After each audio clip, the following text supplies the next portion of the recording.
सुप्रभात मेरे प्यारे छात्रों, कैसे हैं आप सभी? ठीक हैं। देखिए, आज इस वीडियो में मैं बात करूंगा क्लास 9 हिंदी क्षितिज और अध्याय 4 सांवले सपनों की याद। हम लोगों ने सांवले सपनों की याद को कुछ भाग समाप्त किया था उसका, और आज हम लोग जहाँ तक समाप्त किए थे अब उसके आगे से प्रारंभ करेंगे। इसके पहले कुछ बता दें कि सालिम अली बहुत बड़े पक्षी प्रेमी थे, ठीक है, और उन्हीं पर आधारित यह अध्याय हम लोगों को देखना था, पढ़ना था। देखिए, अपने लंबे रोमांचकारी जीवन में ढेर सारे अनुभवों के मालिक सालिम अली एक दिन केरल के साइलेंट वैली को रेगिस्तानी हवा के झोंकों से बचाने का अनुरोध लेकर चौधरी चरण सिंह से मिले थे। ठीक है, वे प्रधानमंत्री थे। कौन? चौधरी चरण सिंह। चौधरी साहब गांव की मिट्टी पर पड़ने वाली पानी की पहली बूंद का असर जानने वाले नेता थे। सोचिए, पर्यावरण के संभावित खतरों का जो चित्र सालिम अली ने उनके सामने रखा, उसने उनकी आंखें नम कर दी थी।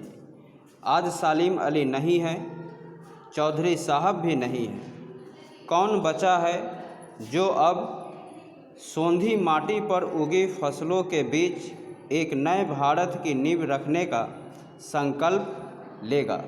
कौन बचा है जो अब हिमालय और लद्दाख की बर्फीली ज़मीनों पर जीने वाले पक्षियों की वकालत करेगा? ये सब कौन किया करते थे? सालिम अली। सालिम अली ने अपनी आत्मकथा का नाम रखा था फॉल ऑफ ए स्पैरो।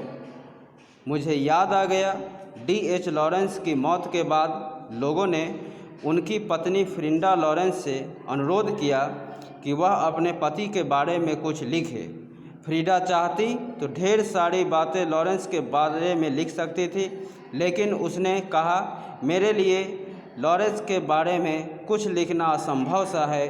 मुझे महसूस होता है मेरी छत पर बैठने वाला गौरैया लॉरेंस के बारे में ढेर सारी बातें जानती है, मुझसे भी ज़्यादा जानती है। वो सचमुच इतना खुला खुला और सादा दिल आदमी था। ठीक है, मुमकिन है लॉरेंस मेरी रगों में, मेरी हड्डियों में समाया हो, लेकिन मेरे लिए कितना कठिन है उसके बारे में अपने अनुभवों को शब्दों का जामा पहनाना। मुझे यकीन है मेरी छत पर बैठी गौरैया उसके बारे में और हम दोनों ही के बारे में मुझसे ज़्यादा जानकारी रखती है। कौन बोली? फ्रिंडा। जटिल प्राणियों के लिए सालिम अली हमेशा एक पहेली बने रहेंगे। बचपन के दिनों में उनकी एयर गन से, किस गन से? एयर गन से घायल होकर गिरने वाली, जिससे चिड़ियों को मारा जाता है, एयर गन से घायल होकर गिरने वाली नीले कंठ की वह गौरैया सारी ज़िंदगी उन्हें खोज के नए नए रास्तों की तरफ ले जाती रही। ज़िंदगी की ऊंचाइयों में उनका विश्वास एक क्षण के लिए भी डिगा नहीं। वो लॉरेंस की तरह नैसर्गिक ज़िंदगी का प्रतिरूप बन गए थे। सालिम अली प्रकृति की दुनिया में एक टापू बनने की बजाय अथाह सागर बनकर उभरे थे।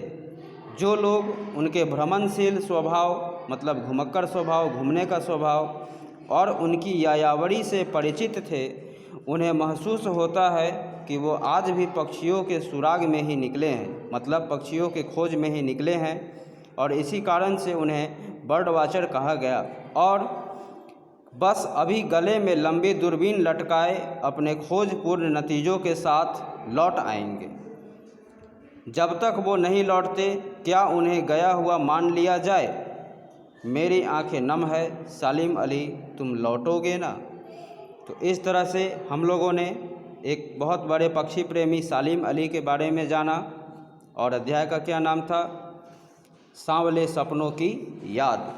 और ठीक इसके बाद हम लोग नेक्स्ट वीडियो में इसके प्रश्न उत्तर को देखेंगे।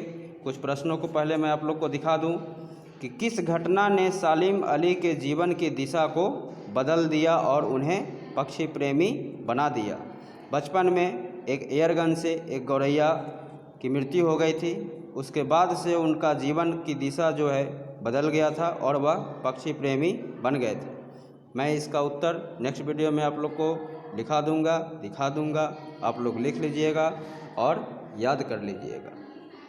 तब तक के लिए धन्यवाद।